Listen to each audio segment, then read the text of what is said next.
aku bilang aku sedang tidur. Masa aku tidak boleh tidur sebentar saja? Kapan lagi aku bisa tidur kalau tidak sekarang? Nah, begitu.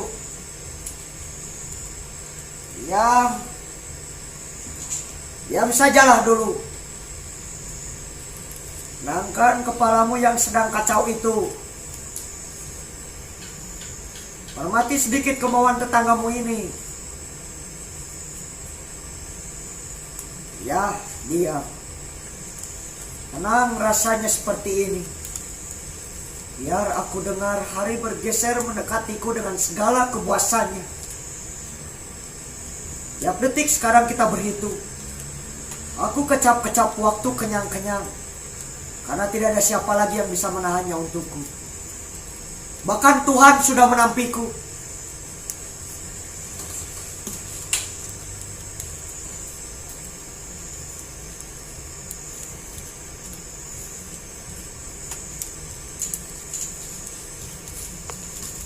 Sebentar lagi mereka akan datang dan membawaku ke lapangan tembak.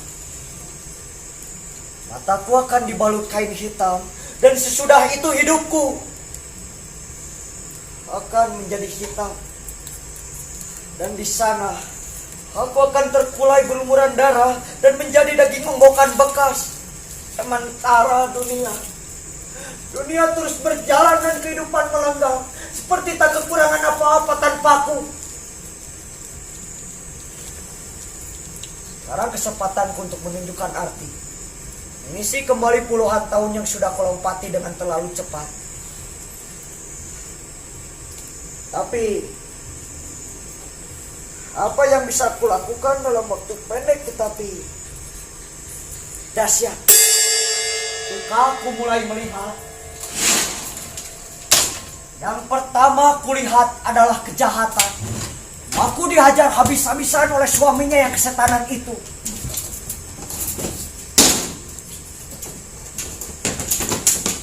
Ketika aku mulai mendengar, yang pertama aku dengar adalah keserakahan. Para tetangga beramai-ramai meminta kami supaya kami terkubur. Dan ketika aku mulai berbuah, yang pertama aku buat adalah dosa. Ku dorong anak itu ke tengah jalan dan sepedanya ku larikan. Ya, dan di sana aku dinamakan bajingan. Mula-mula aku marah,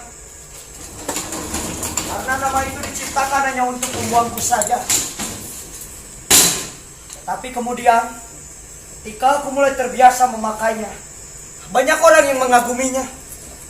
Bahkan mereka datang hendak berguru kepadaku. Dan aku dinobatkan menjadi pahlawan. Sementara aku teramat kesepian ditinggal dunia yang tidak mengakui sebagai anaknya.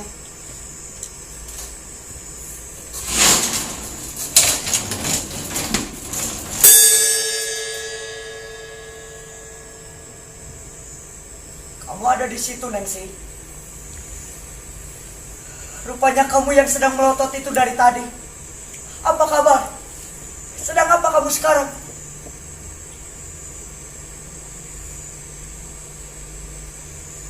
Kenapa lipstikmu belepotan seperti itu? Ada hansip yang memperkosa kamu? Jangan diam saja seperti orang bego, sayang. Kemari. Masih ingat kepadaku kan? Kemari, sayang. Temani hari ini aku menghitung dosa. Beberapa kali kamu aku tunjuk. Aku dan aku sampai. Tetapi kamu jangan lupa, beberapa kali kamu aku beri kebahagiaan. Waktu ku sedot bibirmu sampai bengkak. Kita selalu berdansa di atas rel kereta. Aku selalu membawamu ke puncak Monas. Dan kita selalu menonton wayang di bawah jembatan. Kenapa kemudian kamu lari dengan bajingan itu? Sudah, lonte. Aku masih ingat ketika menyambar parang dan menguburmu di atas jembatan. Lalu kutumpuk lehermu yang panjang itu. Tidak, aku tidak pernah menyesal. Aku tahu janin dalam perutmu itu juga ikut mampus. Ya, tapi itu lebih baik. Biar kamu menjadi milikku saja. Kamu mengerti? Tidak. Kamu tidak pernah mengerti, Nengsi. Bahkan kamu tidak pernah mencintaiku. Bahkan kematianmu tidak merubah sifat bencimu. Kamu menang, Nengsi. Kamu mati tapi kamu menang. Sialan.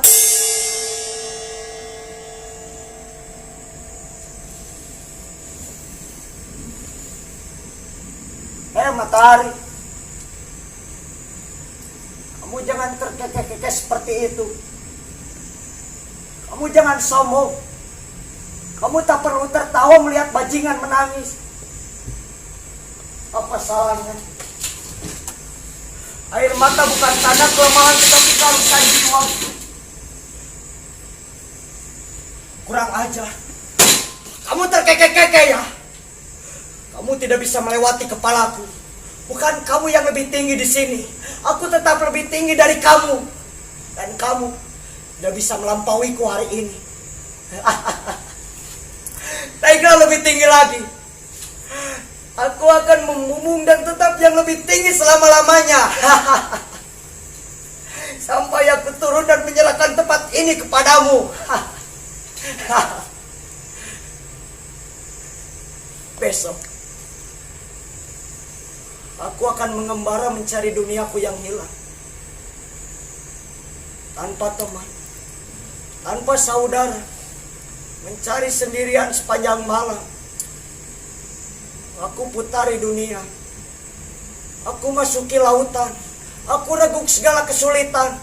Tapi pasti aku tidak akan menemukan apa-apa. Di atas pun aku berjatuhan segala beban. Semua orang melemparkan kutukan. Mereka bilang, akulah semua biang keladinya. Kalau ada anak yang mati, akulah yang membunuhnya. Kalau ada pemerkosaan, akulah jahanamnya. Kalau ada kebakaran, akulah pelakunya. Dan kalau ada pemberontakan, akulah biangnya. Tidak, itu semua bohong. Harus dihentikan dari sekarang. Di dalam ruangan ini, aku menjadi manusia. Di dalam ruangan ini aku terlahir kembali. Mataku terbuka. Melihat cinta di balik jendela. Melihat keindahan matahari dan bulan yang romantis pada malam hari. Aku ingin ulang sekali lagi. Tapi Tuhan datang tadi malam dan berbisik. Jangan Alimin, jangan melangkah lebih surut. Tetap jadi contoh yang jelas supaya tidak kabur. Penjahat harus tetap menjadi penjahat supaya kejahatan tidak kabur dengan kebaikan. Dunia sedang galau, batas-batas sudah tidak jelas. Tolonglah aku, katanya. Ini diperlukan seorang penegas. Ya, dan aku terpilih. Aku harus tetap di sini menegakkan kejahatan.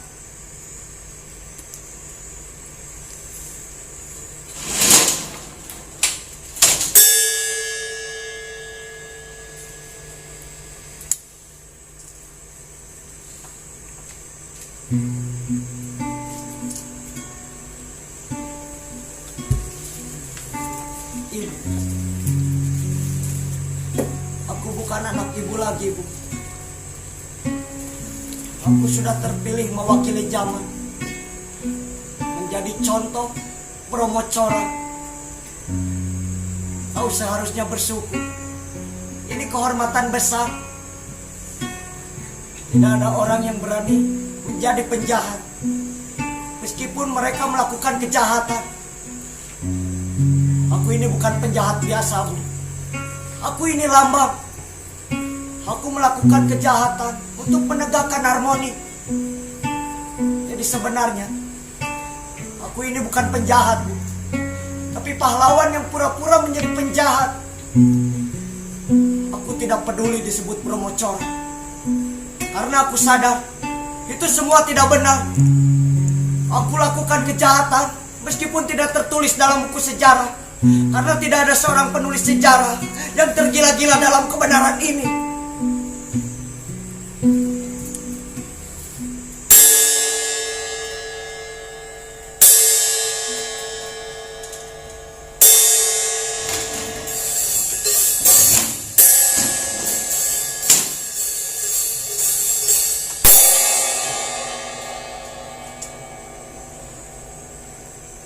Yang mulia hakim yang saya hormati, saya tidak akan membela apa-apa yang sudah saya lakukan. Saya justru ingin menjelaskannya. Ya, bahwa memang benar saya yang melakukan segalanya itu. Hukumlah saya 2 kali dari ancaman yang telah Paduka sediakan. Wanita itu saya cabik lehernya, karena saya rasa itu paling tepat untuk dia. Dan kemudian hartanya saya rampas, karena kalau tidak dimanfaatkan akan mubazir. Saya melakukan itu dengan keadaan tenang. Pikiran saya waras. Tetapi mengapa saya tidak bisa menjawabnya? Ya, karena bukan itu persoalannya. Saya justru ingin menanyakan kepada Bapak dan seluruh hadirin di sini, mengapa kematian seorang pelacur ini mendapatkan perhatian yang begitu besar, sementara kematian kami tidak pernah diperhatikan? Apa arti dari kematian seorang pelacur ini dibandingkan dengan kematian kami tanpa kita sadari? Di depan Anda semua, saya menuntut, hukumlah saya dengan setengah pantas saja, tetapi jangan lupa, berikan juga hukuman kepada mereka yang telah mencabik leher kami dengan setengah pantas saja. Karena saya cabik leher wanita itu, harapan Anda semua akan teringat bahwa leher kami pun dicabik-cabik dengan cara yang sama. Semoga ingatan itu pula diikuti oleh pihak yang bersangkutan. Kalau begitu, apapun yang dijatuhkan kepada saya, 2 kali mati sekaligus pun akan saya jalani dengan rela. Kalau tidak,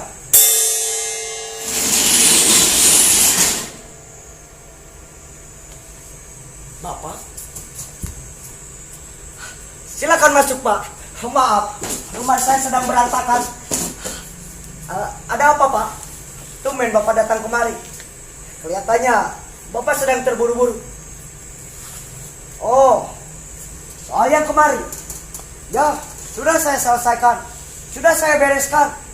Badannya saya potong menjadi 3 bagian. 2 potongan saya letakkan di dekat tong sampah, dan 1 potongannya lagi saya sembunyikan di rawa. Ya, pasti akan ketemu. Tetapi itu biar ada kerepotan sedikit. Pokoknya, ya, beres.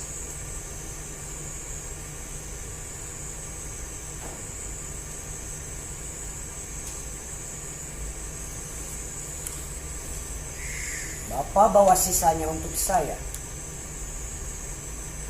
Apa, Pak? Masa? Keliru? Tidak mungkin. Bapak bilang cuma pakai anting-anting sebelah kiri kan?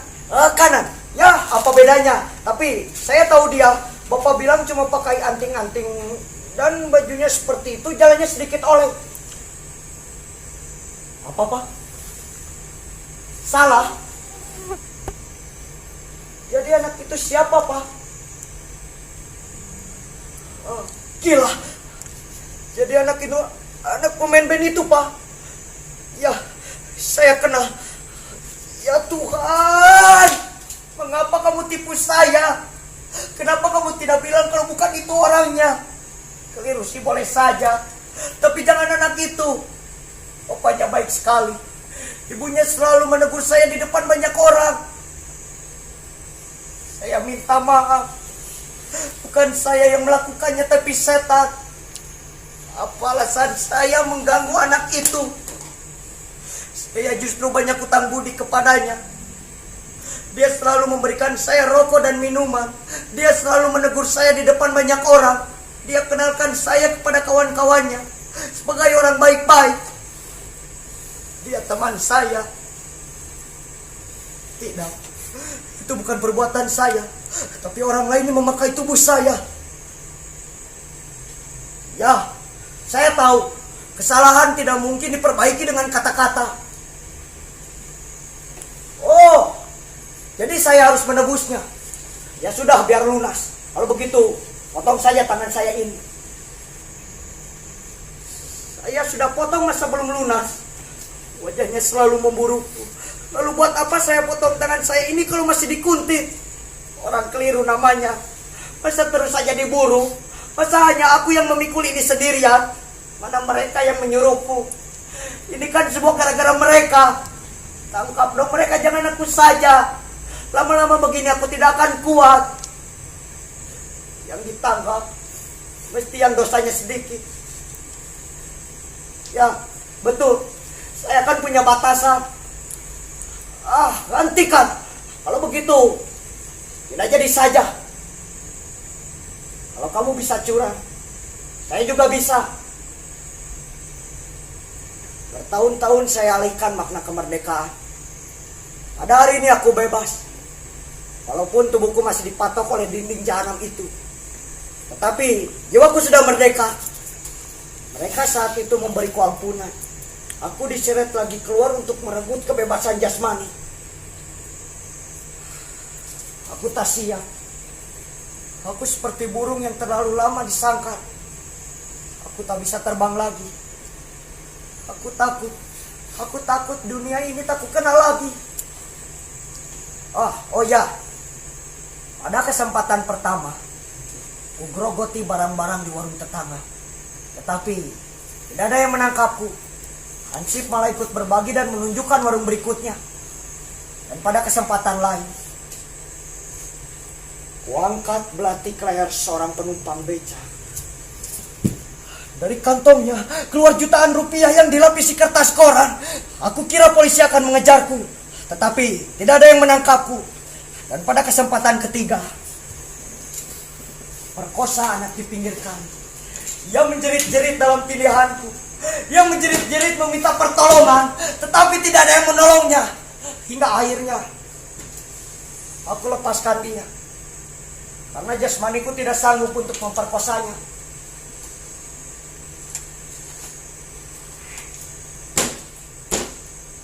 Karena sudah putus asa, ku gebok orang di jalan. Bukannya berdarah, tetapi tidak ada yang menangkapku juga. Aku malah diangkat menjadi keamanan. Bahkan banyak orang yang berbaris menjadi pengikutku. Apa yang harus aku lakukan? Nilai-nilai sudah jungkir-jungkiran. Aku tidak paham lagi dengan dunia ini. Masukkan lagi aku ke penjara, biar jiwaku bebas. Di sana masih jelas mana hitam mana putih. Di dalam kehidupan sekarang hanyalah kebingungan. Kalau orang menderita dan menjadi penyair, kalau orang mulai menderita dan mulai bernyanyi, dan kalau hendak orang dirampok, orang berdoa. Sekarang aku menari, aku melambung ke angkasa, aku terbang lebih tinggi, dan Tuhan menyapaku dengan ramah. Bung Alimin, hendak kemanakah kamu? Aku ingin terbang lebih tinggi, lebih jauh.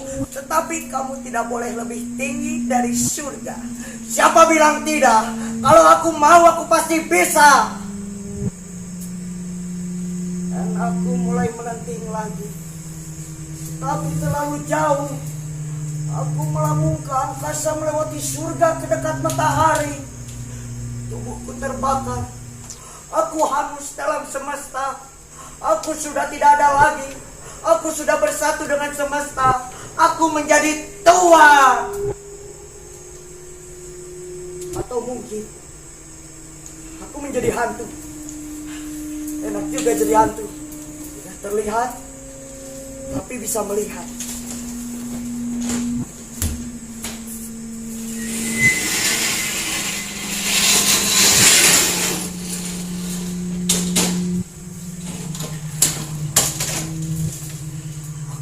Masuk ke kamar mandi, mengintip perempuan-perempuan jadi cabul kalau sendirian. Aku mulai masuk ke kamar pemimpin-pemimpin yang sedang menjilati kaki istrinya seperti anjing. Dan aku mulai masuk ke tempat ibadah-ibadah, melihat pendeta yang sedang berjudi dan menarik kain pembantunya. Apa ini? Menjadi hantu, hanya melihat keberengsekan. Tidak ada lagi orang yang suci. Lebih baik aku menjadi batu. Diam dingin keras, tidak memerlukan perasaan, makanan, bebas dari kematian. Aku mengkristal di sini menjadi saksi bisu bagaimana dunia menjadi tua. Tetapi tiba-tiba aku melihat anak kecil yang sedang dikejar raksasa. Ia menjerit-jerit meminta pertolongan, tetapi tidak ada yang menolongnya. Hingga akhirnya aku membantunya mengingkari jati diriku yang telah menjadi batu. Aku mulai menghantam raksasa itu, dan kemudian raksasa itu mati. Tetapi anak kecil itu berlari. Dan kemudian anak kecil itu bercerita di mana-mana bagaimana ia membunuh raksasa dengan pukulannya sendiri. Ya, dan itulah aku. Kejahatan terbesarku adalah jatuh cinta pada diriku sendiri.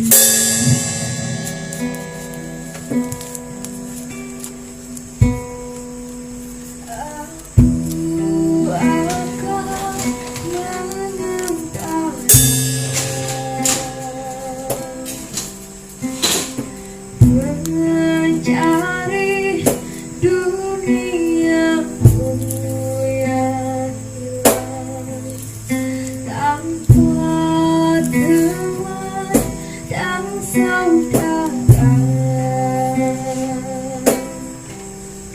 mencari sendirian sepanjang malam.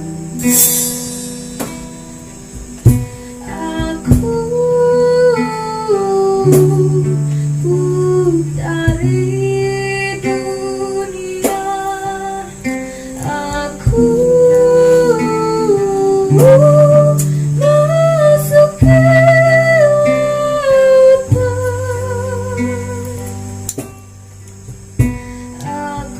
Selamat tinggal dinding bisu dengan suara-suara yang telah kau simpan. Selamat tinggal jendela yang selalu memberiku matahari dan bulan. Selamat tinggal yang kubenci dan yang kucintai. Selamat tinggal sipir penjara yang tidak habis-habisnya marah pada dunia ini. Dan selamat tinggal karpet pembunuh yang tidak akan pergi dari penjara ini.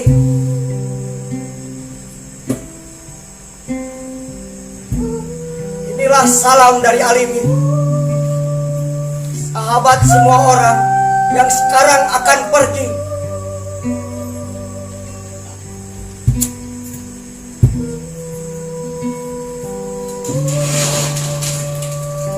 Sekarang aku berjalan dalam kebisuan yang abadi.